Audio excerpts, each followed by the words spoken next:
읽겠습니다. 시작. 또 본즉 여호와께서 그 위에 서서 이르되 나는 여호와니 너의 조부 아브라함의 하나님이요 이삭의 하나님이라. 네가 누워 있는 땅을 내가 너와 네 자손에게 주리니 네 자손이 땅에 티끌같이 되어 네가 서쪽과 동쪽과 북쪽과 남쪽으로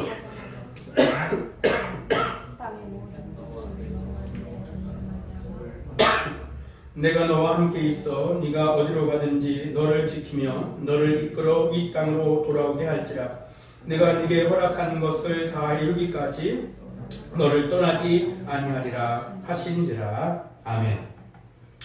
우리 지난주에 우리 함께 말씀을 봤었습니다만 오늘은 13절부터 15절로 좀 더 좁혀서 야곱의 사다리와 예수 그리스도에 대해서 조금 더 집중해서 보기로 합니다. 지난주에 우리 말씀에서와 같이 야곱은 이제 형 에서를 피해서 속인 게 들통나왔잖아요. 다 알아버렸어요. 그래서 그 어머니가 리브가가 그를 야곱을 살려야 되잖아요. 형제간에 그러한 것들을 볼 수 없잖아요. 그러니까 외삼촌에게 보냅니다.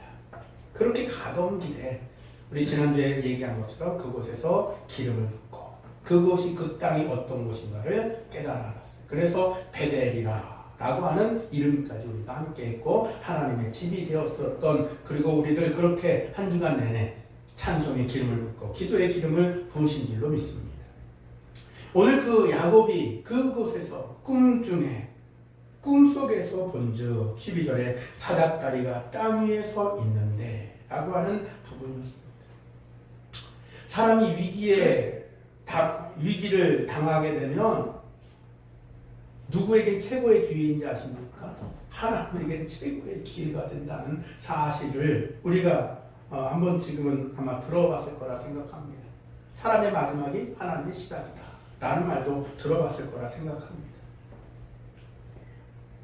어떻게 들으면은 참 하나님 너무 참 잔인하신 거 아닌가 뭐 이런 생각도 듭니다만, 내가 포기해야 하나님이 일하신다는, 내가 내 주장들을 자꾸만 하려고 하다 보면 하나님의 선하시고 기쁘신 뜻들을 아무리 얘기해도 설명을 해도 알아듣지 못하기 때문에 그래요.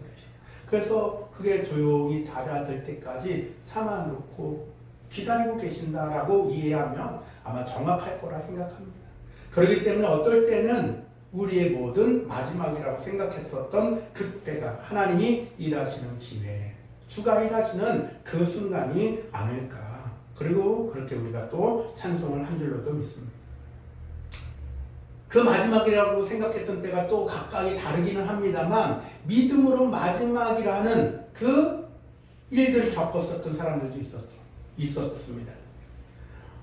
다니엘도 우리가 함께 또 알고 있는 그 세 친구들도 마지막으로 그리하지 아니하실지라도 라고 하는 마지막 믿음의 고백을 하고 나니까 하나님께서는 역사를 했습니다. 그리고 그들을 그 풀무불 그냥 밀어넣는 자들이 오히려 탈 정도로 그런 강렬하고 맹렬한 그 불 가운데서 그들을 건지시는데 어떻게 건지셨어요? 새까맣게 돼갖고 건졌습니까? 아닙니다. 털끝 하나 끄슬리지 않았어요. 털끝 하나. 옷에 거슬림이 하나도 없었다라고 했습니다. 하나님은 일하시되 우리처럼 시시하게 일하지 않습니다. 하나님이 일하시면 놀라울 줄로 믿습니다. 스데반도 하나님의 은혜 가운데 그때에 하늘을 여셔서 보여주신 것이 스데반이 다시 그 안에서 역사하게 하는 그런 놀라운 일들을 하나님은 스데반을 통하여서 돌무덤으로 돌에 맞아 죽게 되었던 그때에 역사한 줄로 믿습니다. 그가 죽음으로 어떤 일이 일어났습니까? 생명의 역사들이 일어났다라는 것도, 또한 요한이 계시를 받았던 그때도 보면 평안한 중에 받은 게 아니에요. 밤모섬에 유배되었을 때에 그가 계시를 받았다라고 했습니다. 그런 걸로 본다고 한다면 오늘 야곱의 상황, 환경은 지금 어떤 상태예요? 도망가다가 하란으로 도망 중에 한 곳에 머물러서 자다가 그렇게 지금 일을 보게 된 것입니다. 그러니 뜻밖의 한 곳에 머무르는 우리의 삶 가운데서도 때로는 이렇게 우리는 상상도 하지 못하는 하나님의 놀라운 일들도 있으리라고도 생각합니다. 평상시에는 잘 알지 못하던 시끄러웠었던 이 마음들이 하나님께서 한 곳에 머물러서 그곳에 잠깐 잠을 잘 때에 극심한 고통의 그 시간들이 그 한 곳에서 하나님을 만나게 해주시는 그 시간이 될 줄 야곱인들은 알았겠습니까? 아무도 몰랐습니다. 오직 하나님만이 아셨고 그곳에서 하나님은 그에게 꿈을 통하여서 꿈속에서 만나시는데 사닥다리가 하늘로부터 그 환상을 봤습니다. 새롭고도 거룩한 길을 여셨다라고 볼 수 있는 장면이라고 지난주에 직관적으로 알 수 있다라고 말씀을 드렸습니다. 그러니 야곱에게는 그것만큼 확실한 탈출로가 어디 있어요? 그러니 그것은 야곱의 시선으로 봤을 때는 구원의 길이요 생명의 길 탈출로가 되는 것입니다. 야곱에게 계시된 것이에요. 하나님 자신에 의하여서 거룩한 길, 새롭고도 놀라운 길이 지금 열려졌다라는 것입니다. 그런데 이 말씀을 요한복음 14장 말씀과 함께 엮어서 보면 더 확실해져요. 주님의 사랑스러운 모형, 우리를 위하여서 이 땅에 오신 예수 그리스도의 그 모형으로 분명하게 보여준다는 사실들이 요한복음 14장 말씀을 보면 확실하게 더 드러납니다. 예수 그리스도의 구원과 같이 이 사다리는 이 땅 위에 세워진 거예요. 예수님이 달리신 십자가도 땅 위에 세워졌던 것처럼 말입니다. 사람이 하늘로 가까이 나아갈 수 있는 그 길이 되었다라고 하는 점에서도 이것은 분명한 것이에요.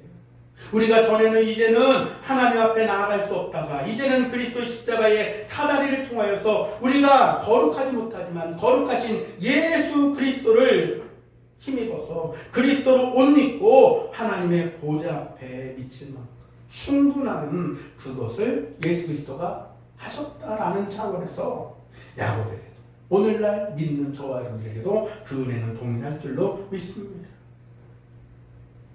그 사다리의 꼭대기는 어디에 닿아 있다고 했습니까? 하늘에 닿아 있었다라고 했습니다. 꿈에 본즉 사닥다리가 땅 위에 서 있는데 그 꼭대기가 하늘에 닿았고 또 본즉 하나님의 사자들이 그 위에서 오르락 내리락 하고 12절 말씀에 그렇게 기록하고 있습니다. 그 꼭대기가 중간에 끊어진 게 아니고 중간에 올라가다가 그냥 공중에 고양 상태가 아니라 어디에 닿아 있었다고요? 하늘에 닿아 있었다. 그 하늘이 바울이 봤었던 것처럼 산천층인지 그것인지는 모릅니다. 우리는 알 수 없습니다. 그러나 분명한 것은 기록되어진 그 표현대로라고 한다면 하늘에 닿았다라고 되어 있어요. 그것으로 충분한 것이라 생각합니다.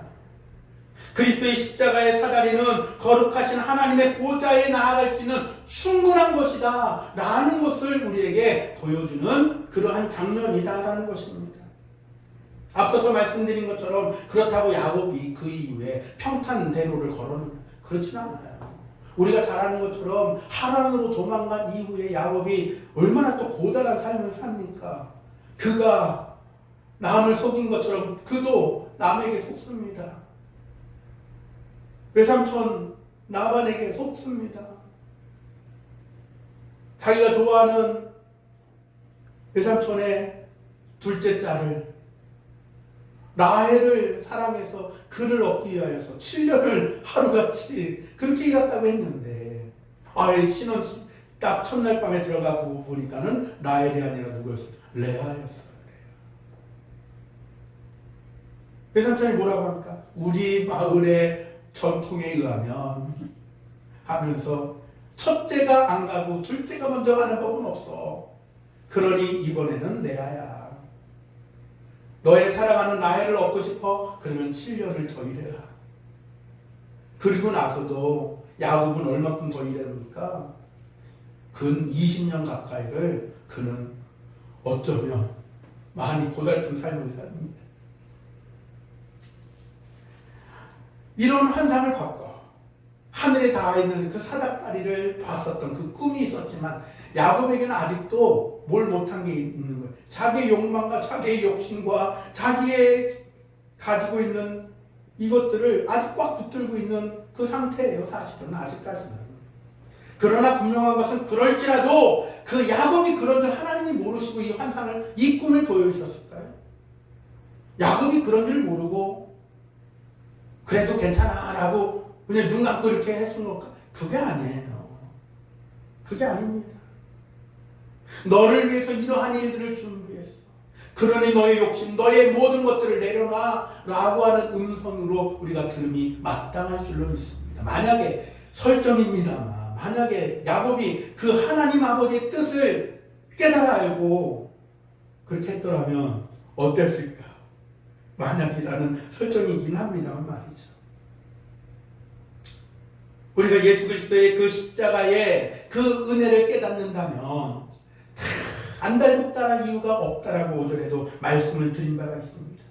나 스스로, 인간 스스로에 지니고 있었던 여러 가지 사닥다리 거의 다 갖다 댈 이유가 없어요. 해봐야 소용없어요. 닿지도 않고 세워지지도 않습니다. 오직 무엇으로만 가능한 것이에요? 예수 그리스도로만 십자가가 세워진 것처럼 하늘에 닿기까지 하는 하나님 아버지께 닿을 만한 그 사다리가 세워질 줄로 믿습니다. 내가 가진 것으로 세워봐야 무너지는 수밖에 없어요. 주님께서 그것을 원하셔서 내가 그 길이요 진리요 생명이라고 말씀하셨을까요? 그게 아니에요. 다른 이로서는 구원 얻을 이름을 준 바가 없다라고 한 그 비밀의 은혜를 깨닫고 고백하는 저와 여러분들이 되기를 간절히 소망합니다. 야곱의 사다리는 바로 그러한 측면에서 우리가 바라봐야 되고, 예수 그리스도와 함께 붙여서 우리가 묵상할 때에 은혜가 되고 묵상이 되고 우리의 삶 가운데 좋은 그 연결이 되는 은혜, 확실한 것을 우리는 분명하게 알 수가 있는 것입니다. 천하인간 중에 구원 얻을 만한 다른 이름을 준 바가 없었다 라고 하는 사실들을 우리가 안다고 한다면, 내가 알고 있는 것, 그분이라면 그거 있을 수가 없어요. 방법이 안 돼요. 방법이. 내가 알고 있는 그 방식과 방법이 아니다라는 것입니다. 오로지 예수 그리스도의 십자가만이 이 땅과 하늘을 연결하고 있게 만드는 놀라운 은혜인 줄로 믿습니다.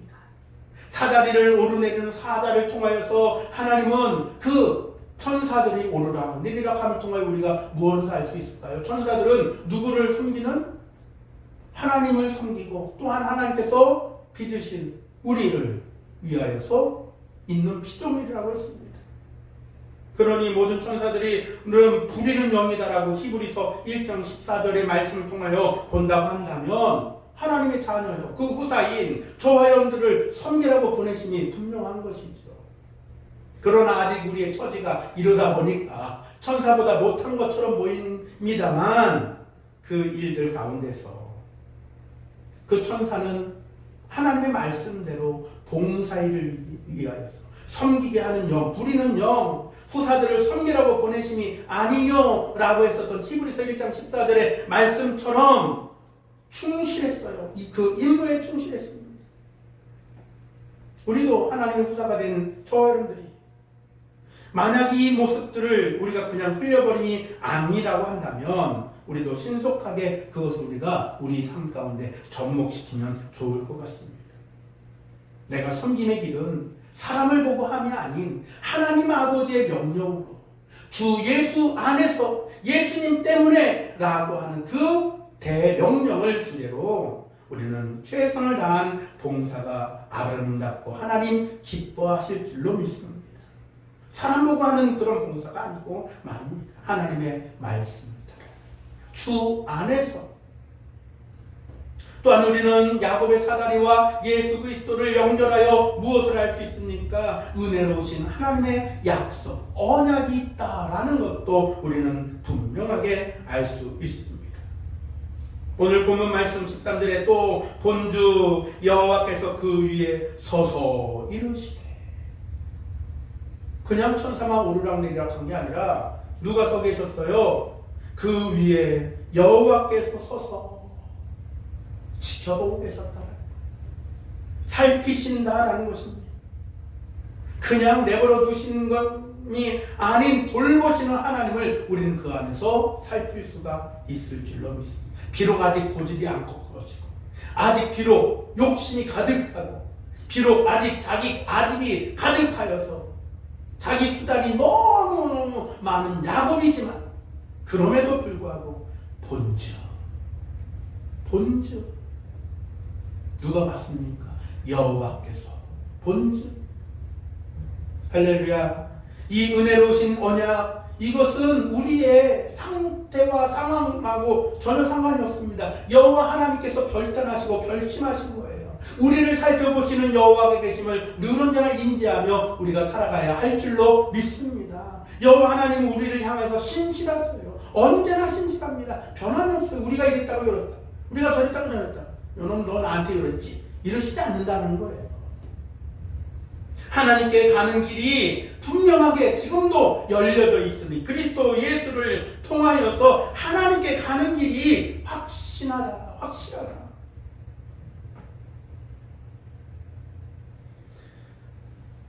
우리에게 또한 약속하신 그 언약, 오늘 야곱에게도 똑같이 아브라함에게 있었던, 이삭에게 있었던 언약을 다시 상기시켰던 것처럼 하나님께서는 그의 이름을 부르는 자, 하나님의 백성이 되는 자들에게 같은 은혜, 축복을 주실 줄로도 믿습니다. 따라서 우리가 어딜 가든지, 우리가 사망의 골짜기에 거할지라도 여호와 하나님께서 보호하시고 살피실 줄로 믿습니다. 내가 너를 떠나지 아니하리라. 내가 너를 떠나지 아니하리라. 히브리서 13장 5절과 6절 말씀에 우리가 한번 생각해 본다고 한다면, 내가 너를 떠나지 않는다라고 하는 그 말씀이 있는데 우리가 뭘 두려워하겠습니까? 사망의 골짜기에 내가 혹 임할지라도, 내가 혹 사망의 길을 걸을지라도 우리가 무엇을 두려워하겠는가 말입니다. 십자가 아래에 은혜로 보인 저와 여러분들은 그 약속으로 충만하여지기를 주님의 이름으로 간절히 소망합니다. 하나님이 허락하지 않으면 우리를 해할 자가 없다라고 했습니다. 믿으시기를 주님의 이름으로 축원합니다. 그러니 우리는 우리의 모든 삶 가운데서, 우리의 모든 삶의 모습 속에서, 지난주에도 말씀드린 것처럼 우리가 하나님 앞에 드림받아지는 십자가의 은혜를 붙들고 우리의 모든 삶의 터에 성령의 말씀의, 기도의, 찬송의 기름을 붓는 저러분들이 되어지기를 간절히 소망합니다. 언제나 혼미한 꿈에 그냥 그렇게 사는 것이 아닙니다. 꿈에서 깨어나서 이제 우리의 모든 현실적인 삶을 살아갈 때에 잠에서 깨어나서 우리가 무엇을 해야 된다라는 것입니까? 내가 밟고 서 있는 이 땅을 거룩하게 바꿔나가는 그 기름 부음을 해야 된다는 것입니다. 마귀에게 점령당하도록 그냥 내버려두면 안 되잖아요. 사다리 아래서 체험했었던 야곱의 경험은 그냥 꿈속의 경험으로 그냥 끝난 게 아니에요. 꿈속의 경험으로 그냥 사라지고 잠깼더니 꿈에 이런 게 있었어, 이거로 끝난 게 아니에요. 꿈에서 깨어난 이후 야곱이 뭐 했습니까? 그곳을 거룩한 땅으로 명명하고 그곳에서 돌베개를 다시금 기름을 붓고 세워서 베델이라 이름한 것처럼 말이죠. 우리도 같은 은혜를 체험하고 경험하는 저들이 되기를 바랍니다. 이제 마무리하겠습니다. 하늘 향하여서 길이 열렸고 하나님께서는 그 꿈을 통하여서 우리의 마음을, 심령을 성전 삼았으며 우리의 모든 거주하는 우리의 일상생활을 거룩하게 하라고 말씀하십니다. 또한 그것을 하늘의 문이 열렸다라는 표현으로 요한복음 10장 9절에서도 비슷한 이 표현을 알 수가 있는데, 우리는 그 하늘 문을 향하여서, 열려진 천국 문을 향하여서 변함없이 굳건하게 달려나가고 하루하루를 은혜 가운데 살아간다면 혹 좌절하고 힘든 일들이 있을 때에도 나를 의지함이 아닌 내게 보여주셨던 그 은혜를 따라 우리가 힘있게 걸어 나갈 줄로 믿습니다. 기도합니다.